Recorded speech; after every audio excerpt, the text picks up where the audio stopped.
एक चीज तो है कि पलायन के मुद्दे को राष्ट्रीय फलक पर ला दिया है, बिहारी अस्मिता को राष्ट्रीय फलक पर उन्होंने लाया है, उन्होंने लचर शिक्षा व्यवस्था को एक्सपोज किया है, उन्होंने दिलीप जायसवाल ऐसे व्यक्ति को खुलेआम चैलेंज किया है, उसने अशोक चौधरी ऐसे व्यक्ति को आंख में आंख डालकर बोलता है कि तुम चोर हो। साथियों, यह कोई अलग बात है क्या कि नेपोटिज्म का अगर कोई सबसे बड़ा उदाहरण है तो वो अशोक चौधरी है। इनकी बेटी में क्या मेरिट है संभवी चौधरी में, जिन्होंने इन्होंने टिकट देकर एडजस्ट किया? क्या मेरिट है उस लड़की में, बताइए मुझे। क्या इनके दामाद में मेरिट है सायन कुणाल में, जिसको इन्होंने धर्म न्याय परिषद का मेंबर बनाया? आप मुझे इन प्रश्नों को बताइए। तो अगर आपको लगता है कि जो प्रशांत किशोर मुद्दे उठा रहे हैं वो मुद्दे बहुत ही तार्किक मुद्दे हैं, और अगर आपको लगता है कि प्रशांत किशोर ये चुनाव हारते हैं तो प्रशांत किशोर की हार है, तो आप गलत हैं, आप फरेब में जी रहे हैं। अगर प्रशांत किशोर ने पलायन के मुद्दे को उठाया, अगर प्रशांत किशोर हारेंगे तो दिल्ली की सड़कों पर जो बिहारी रेखा खींच रहा है उसकी हार है, जो बेंगलोर के ट्रैफिक पर जो मोटरिंग हो रहा है वह उसकी हार है, जिस बिहारी को बंबई में बिहारी का थप्पड़ मारा जाता है वह उसकी हार है, प्रशांत किशोर की हार नहीं है। अरे प्रशांत किशोर तो 1000 करोड़ रुपया यूं कमा सकता है और यूं निकल सकता है। प्रशांत किशोर जो कैंडिडेट दिया है, जो प्रोफेसर केसी सिन्हा ऐसे जो कैंडिडेट इन्होंने दिया है कुम्हरार से,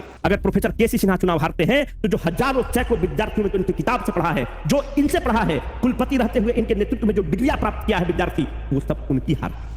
यह प्रशांत किशोर की हार नहीं है। मुद्दे हमारे यही होने चाहिए कि मुद्दा हमारा बेरोजगारी होना चाहिए, मुद्दा हमारा लचर शिक्षा व्यवस्था होना चाहिए, जर्जर अस्पताल, डीएमसीएच की अस्पताल अच्छी है कि नहीं ये होना चाहिए, आपके जिला अस्पताल में आईसीयू और वेंटिलेटर की फैसिलिटी है कि नहीं, इस पर होना चाहिए। आप भाजपा, कांग्रेस, जदयू, जनसुराज करते निकल जाएंगे, पर जब अपने बाप को स्ट्रेचर पर ढोते ढोते फर्स्ट फ्लोर से सेकंड फ्लोर और सेकंड फ्लोर से थर्ड फ्लोर और एमआरआई वाले बिल्डिंग में जब आपको घुसाएगा तो उस समय आपको पता चलेगा कि देश में और बिहार में कुछ नहीं चाहिए, मात्र हमें दो चीज चाहिए, एक अच्छा स्वास्थ्य व्यवस्था चाहिए, एक अच्छा हेल्थ सिस्टम चाहिए और एक अच्छा हमें एजुकेशन सिस्टम चाहिए। उसके बाद बिहारी कैपेबल है कि वो सब काम को कर सकता है। तो हमें ये नहीं सोचना चाहिए कि कौन व्यक्ति जीत रहा है, कौन व्यक्ति हार रहा है। प्रशांत किशोर का हार ऐसे जो लोग हैं, जो ताकतवर लोग हैं, जो हनक से बिहार में चलते हैं, ऐसे लोग हैं जिनको लगता है कि हम पे कोई प्रश्न नहीं उठा सकता है, उन लोगों की जीत होगी। प्रशांत किशोर का क्या है, 1000 करोड़ रुपया का ऐसे भी ये गाइडेंस देते हैं, ऐसे भी सलाहकार हैं, स्ट्रेटेजिस्ट हैं, ये काम करेंगे और खूब आराम से जीत सकेंगे। प्रशांत किशोर का हार से इस चीज को याद रखना कि अगले आने वाले 20 साल में कोई भी व्यक्ति अगर इन सरकार और इन ताकतवर लोगों के खिलाफ आवाज उठाएगा तो लोग उसका इसी तरह से मजाक करके बैठा देंगे, मजाक उड़ाकर बैठा देंगे कि तुमसे पहले 20 साल पहले प्रशांत किशोर एक